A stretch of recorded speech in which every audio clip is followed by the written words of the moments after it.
because I don't want people to think I'm a bad parent, I'm not going to do what a parent needs to fucking do. And now back to your regularly scheduled program. You're now tuning in to the Awkward Thinking Podcast. Welcome back to the Awkward Thinking Podcast. I'm your boy Nas, aka Stacks. Vince. What's up? I'm Rich. And we are the friends you never knew you needed. All of that in a bag of chips. Regular guys with awkward lives. Awkward thinker. Woo! White people claps in the building. You know what I mean? Make sure you like. Make sure you comment. Make sure you subscribe. Because once again, it's a lonely road that we have a multitude of y'all watching this. All 45, 80 of y'all that watch this every single fucking week. Maybe bi-weekly, depending on when we, drop.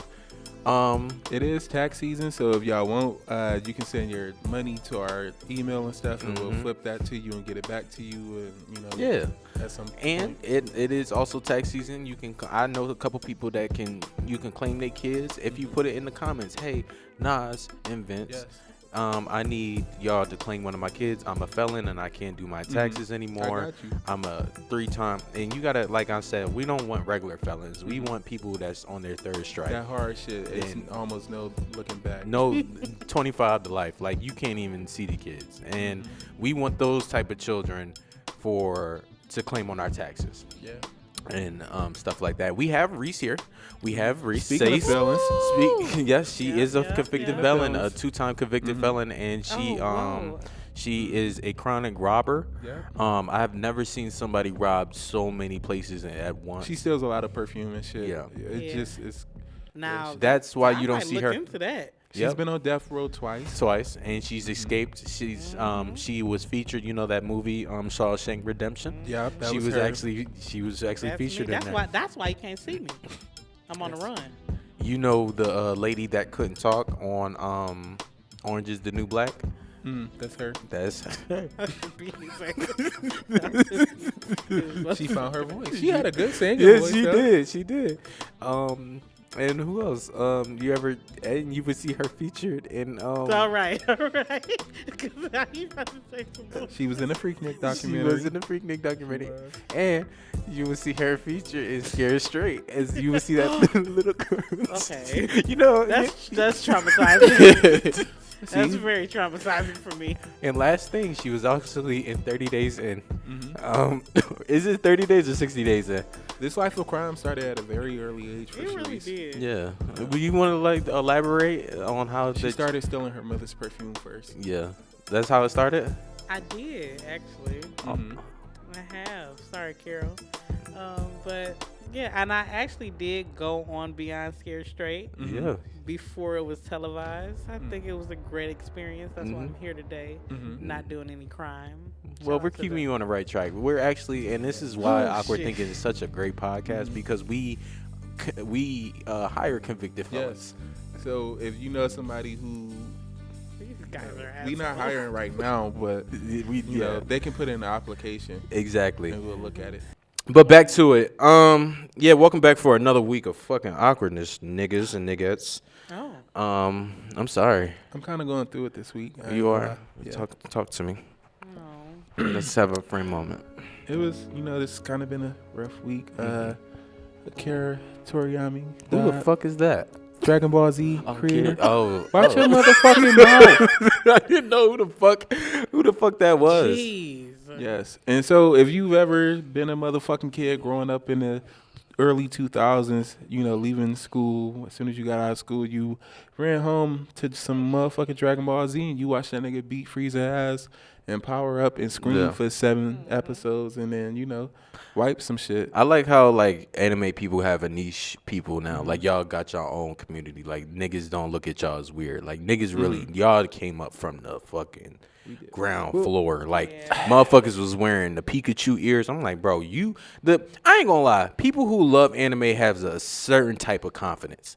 I am not gonna lie to you, bro. For you to be that bold in statements of what you're wearing and how die hard you was to love something like that and not give a fuck about who is teasing you or bullying you, nigga, that is commendable. It really is. I It feel like really what that is it, again, and we've talked about this. That's the lack of confidence on other people's end because it was like, nigga, are you really just mad that I feel comfortable wearing this shit? And so because I feel comfortable, you want to try to like make me feel uncomfortable wearing it? Yeah. Vince has our house looking like Hot Topic. It's random fucking posters of anime. I came in the house. I was like, what the fuck is going on?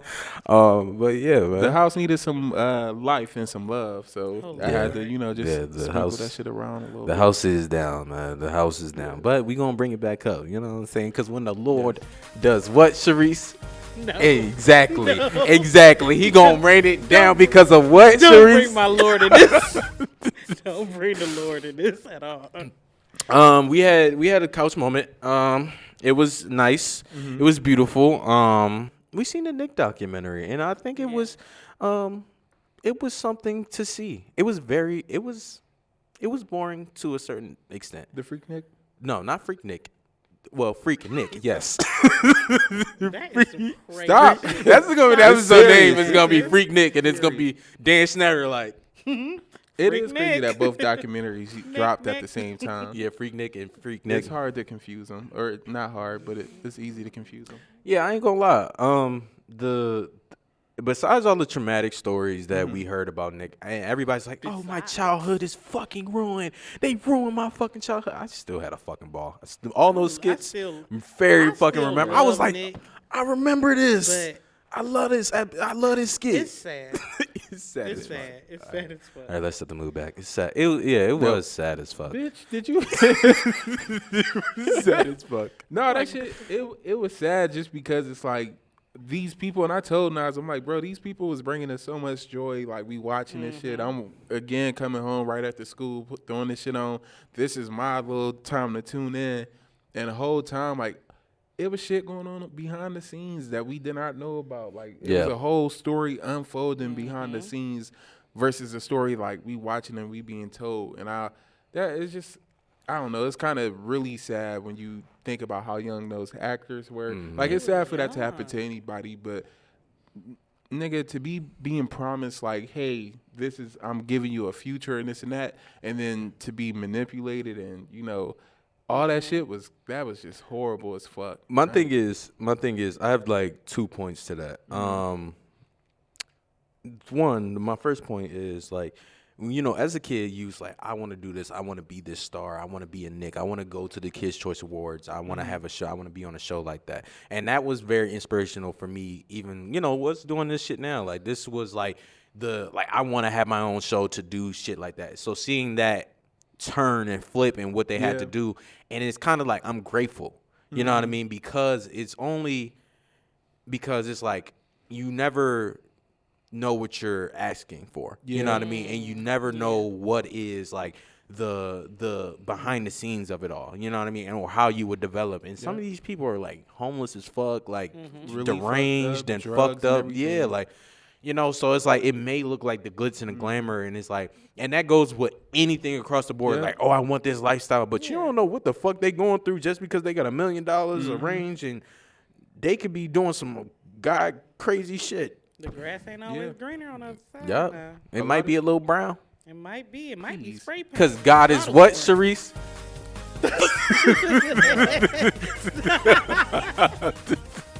A lot of that was crazy though, and then for so many people to still have like the same experience, and across the board, like Disney Channel and Nickelodeon, it ain't just Nick.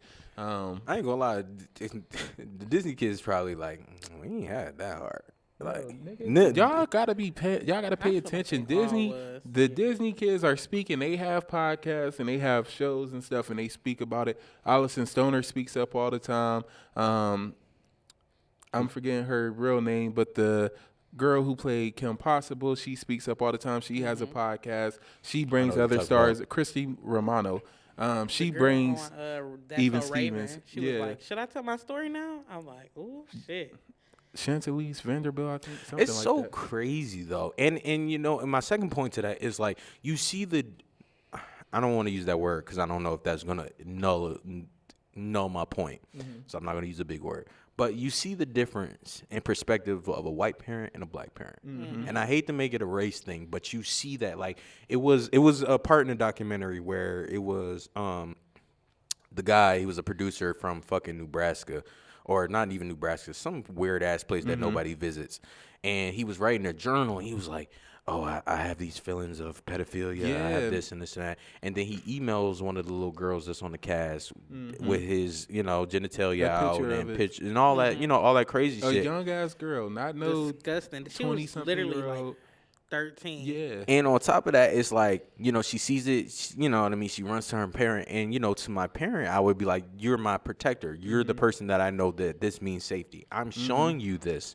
And you say, well, I don't know if I want to call the fucking cops. Yeah. You bitch. And then your reasoning is not like my daughter is asking me, please don't do this, and I got to take into consideration what she wants or whatever. You're saying, I don't want people to think I'm a bad parent. So because I don't want people to think I'm a bad parent, I'm not going to do what a parent needs to fucking do.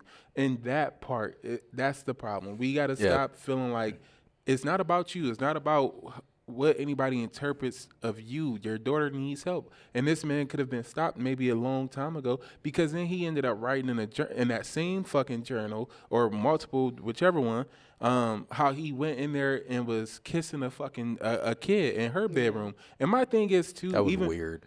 with parents, why are you letting a grown ass man come into your daughter's bedroom and then in there playing games? I don't give a fuck what kind of producer you are, It's what just you weird doing. as fuck. I think with a lot of things, and it's not defending that. You think but it's a time? It's not even a time, because I'm gonna use an example.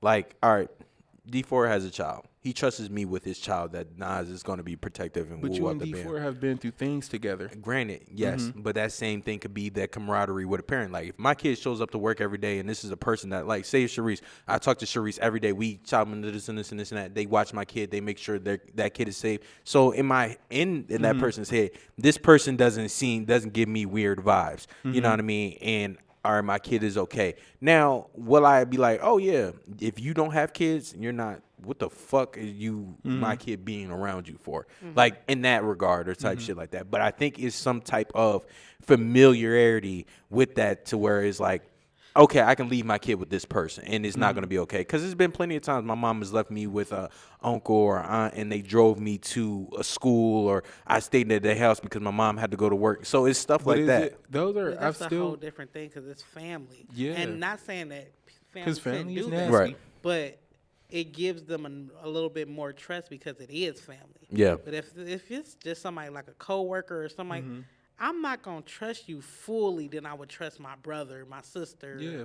or a best friend or something like that, because we have a relationship. I know you like through and through. Yeah. I don't know this person, but it just inside work. So you still shouldn't like give somebody full trust over your child like that when it's not family, not friends. Yeah. It's just Especially depending on whatever. what age your child is at. Yeah, Like, like, you no. have to know your child. You got to know if your child is someone who's going to speak up if they feel like something is wrong. You got to know, like, not even just speak up to you, but just speak up in the moment. Like, and things happen in the moment, so, but whatever. But we know, as an uncle, I know my niece and nephews who's going to say what. As a person who worked with kids, I know which kids are going to say, hey, these things need to be said, or this happened, or whatever. And you got to know that as a parent. And you just, as a parent, you got to be overly cautious. You have to Yeah. treat everybody like they're already a pervert. I'm sorry to say it, but your family is one thing, and family is nasty as fuck Yeah. too. So don't get it twisted. But the people you work with and interact with, especially when it comes to how they deal with your kid, if I don't know you and I ain't grow up with you and I don't actually work with you like 101 and this and that, you're not getting 101 time with my kid, like outside of like the sports and stuff and whatever. But I'm not letting you into my house for you to be in the bedroom with my kid. Especially not in no bedroom. Yes, everything And then needs to be out. And I feel like if your kid is under a certain age already, like, I feel like they should always have some type of guardian with them.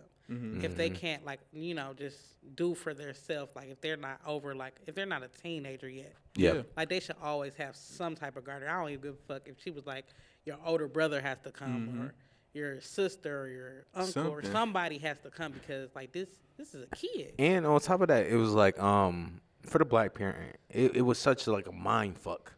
You know what I mean? Because it was like she was like, well, you know, I'm speaking out on these things. Like this doesn't seem cool, but everybody else seems like I'm ruining the fun. So I kind of don't want to do too She much. don't And wanna this be is that one. my child, and this is one of my child's his dreams to dream. be on this. He's a star. He loves this lifestyle. So am I doing the right thing? Am I not doing the right thing? Like for, you know, shit. And I can understand that. I can understand that. When she spoke and was like, because they went on to say that the little boy at the time, he got dropped from the show after 2 seasons or whatever. And like she spoke about watching him break down from that and then thinking like it was her and then also having to pull himself together. And the way she described it, she said like, you see this little crumpled up boy and you see this man kind of come out of him like it's the way she described it, but I like the way she described it, but it's like you seen the erasure of the little boy, that spirit, that innocence and everything. You seen him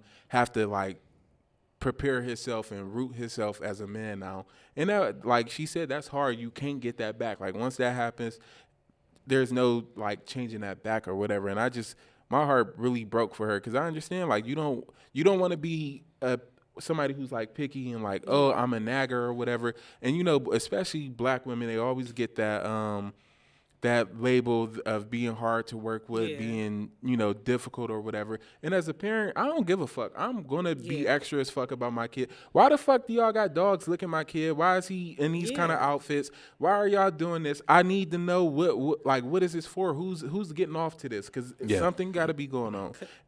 And then Drake's mom.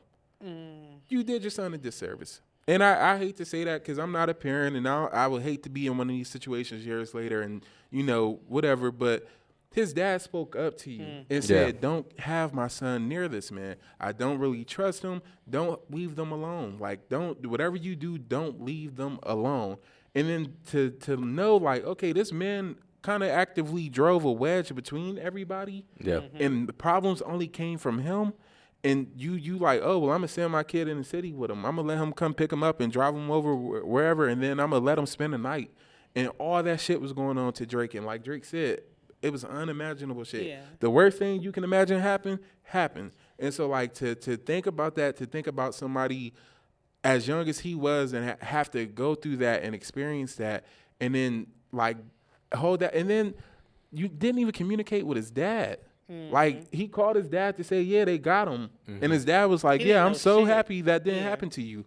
You know how fucked up that would, and just being in Drake's situation, that shit would have broke my spirit. Like, you don't even know. And I don't want to tell you this. Like, so Jesus, like, his mom, she needed, she dropped the ball that wasn't okay at all. Like, we don't know what could have been prevented or whatever, but we need to start listening to fathers more and let fathers parent instead of like, because that's all it was. You got him out of the house and then he was vulnerable once he was out of the house. And I think that's the thing. Like, for it to come from a father is like, that speaks volumes, because usually like fathers just be like, well, do your thing. I'm going to stay back here.